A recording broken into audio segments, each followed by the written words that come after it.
அனைவருக்கும் வணக்கம். சென்னையில் வெள்ளம், நெல்லையில் வெள்ளம், அடுத்து நிலைமை எப்படி இருக்கும்னு தெரியலை, எங்கேன்னு தெரியலை. இது எப்படி தொடர்ந்துக்கிட்டே தான் இருக்கு. நேரடியாக சொல்லணும்னா ஒரு சின்ன கான்செப்ட் தாங்க. எந்த இடத்துல மழை பெய்யுதோ அந்த இடத்துல நீர் கண்டிப்பாக தேவைப்படும். அந்த இடத்துல பெய்கிற தண்ணி அந்த இடத்துல பூமிக்கு அடியில் போகணும். அதுதாங்க இங்கே நம்ம சொல்ல போகிற கான்செப்ட்டு. அதுக்காக நம்ம என்ன பண்ணணும் அப்படின்னா, ஒன்றுமே பண்ணக்கூடாது. எல்லா இடத்தையும் நமக்கு தேவையான இடமா முடிவு பண்ணிவிட்டு காங்கிரீட் தளங்கள் போடுறது, டைல்ஸை ஒட்டி வைக்கிறது, இப்படி பல வகையில் பண்ணுறோம். அதாவது மண்ணை மேலே மூடிட்டு மற்ற பிளாஸ்டிக்கு, தார் சாலையை தவிர இடங்கள் நம்ம சொல்கிறது, சாலை இடங்களை தவிர இடங்கள், வீட்டோட உள்பகுதி தவிர மற்ற இடங்கள், பொது இடங்கள், அந்த மாதிரி இடங்களை நம்ம சொல்கிறோம். குறிப்பாக ஒரு வீடு கட்டுறோம் அப்படின்னா அந்த வீட்டை சுற்றி இருக்க மற்ற இடங்கள் நீரை அப்படியே இறங்கணும். அதுக்கான வழியை நம்ம விடணும். ஆனால் நம்ம வீட்டுக்கு முன்னாடி வீட்டை சுற்றி அப்படியே ஒரு 5 சென்ட் இடம் இருக்குன்னா அதை சுற்றி ஃபுல்லாக கவர் பண்ணி காம்பவுண்டு செவர் வரையும் நம்ம எடுத்துடுறோம். அதை விட்டுட்டு இங்கிட்டு வந்தீங்கன்னா வேளாண் நிலங்களில் ஒரு இடத்துல மழை பெய்யுது அப்படின்னா அந்த இடத்துல நீர் இறங்கலை. இது காரணம் என்னென்னா, எல்லாமே நீர் வழிஞ்சு ஓடிக்கிட்டே இருக்குது, வரப்புகள் இல்லை. இப்படி தாங்க இன்றைக்கி நிலைமை.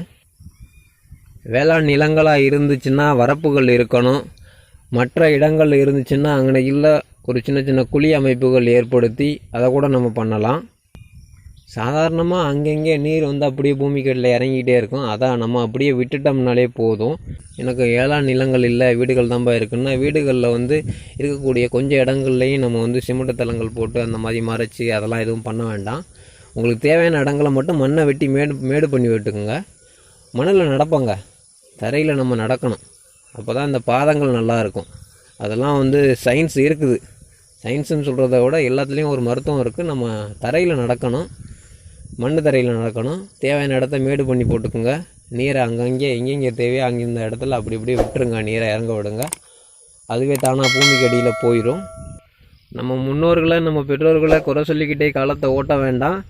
நம்ம அடுத்த தலைமுறைகளை நம்ம தவறுகளை சரி பண்ணிக்கிட்டு அடுத்தடுத்த கட்டத்துக்கு போவோம். அதுதான் நம்மளோட புரிதல்.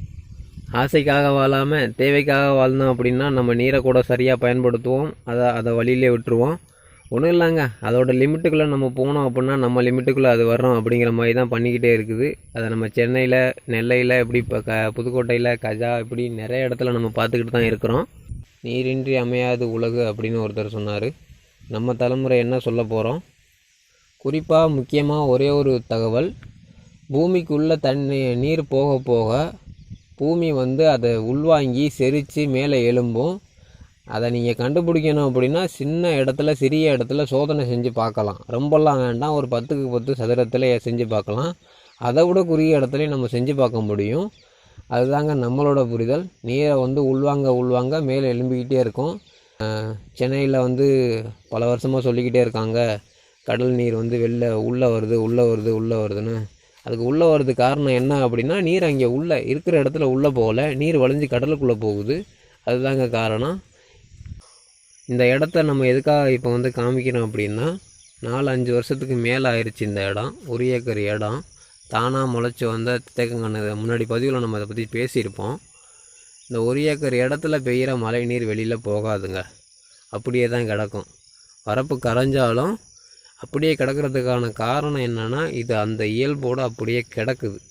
புல், செடி, பூண்டு, பத்தை, காடு மாதிரி அப்படியே காடு கிடையாது, இது எல்லாமே அப்படியே கிடக்கு. நன்றி. உங்களுடைய கருத்துக்கள் மற்றும் கேள்விகளை எழுப்புங்க.